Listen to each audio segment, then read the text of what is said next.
I know y'all saw the news. So Saquon Barkley made the cover of Madden 26. Of course, it's the backwards hurdle that he did in the Jags game. It was a crazy game. When it happened, I was like, yeah, this is going to be a play to remember. Play of the year, Madden cover, all of the above, because what do you mean? But we know this cover comes with certain curses. So let's take a trip down curse memory lane, starting with the last running back to be featured, Christian McCaffrey, who I think had a similar timeline and plan to Saquon Barkley. He played for the Panthers. They didn't pay him. He went to a better team, contenders, had a breakout season, just was amazing.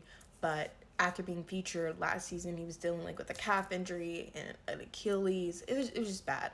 So we're already starting off pretty bad. Next, we have Antonio Brown, who was featured in Madden 19. He had a great season on the field, but his off the field antics got him caught up in trouble. He fell out with the Steelers, threw like a temper tantrum, something like that. He was traded to the Raiders, didn't want to wear a helmet, then was traded to the Patriots, but then he was sued for rape allegations. So it was just a messy off the field situation that year, but he had a great on the field season. Then we have former Eagles quarterback Donovan McNabb in Madden 06, which is crazy. It's already been 20 years, but he was put on the Madden cover. He ended up injuring his groin in week 10 and ended the season on IR. Then another former Eagles quarterback, Michael Vick, fractured his fibula in the preseason and missed 11 games that season. So anything associated with the Eagles players seemed to be cursed.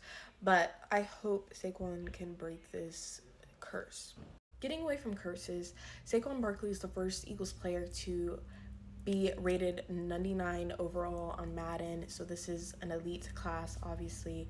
He gets the chain and gets to say that he's part of this group. And then in a recent interview, when asked about retirement, he said, I'll probably be one of those guys that it would be out of nowhere. He would just be playing the best game, best ball of his life, and he would just call it quits. Kind of compared himself to Barry Sanders, who retired at 30, was playing some great football, but just, decided to retire at an early age. And I definitely understand wanting to retire at an early age, especially after reaching the success before 30.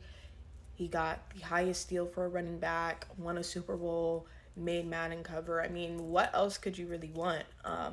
And I think this should be more talked about and accepted, because running your legs on the ground or running until the wheels fall off as an NFL player when you have so much life after football, I always say that because literally you have kids, wife, family relying on you, and for you to forget about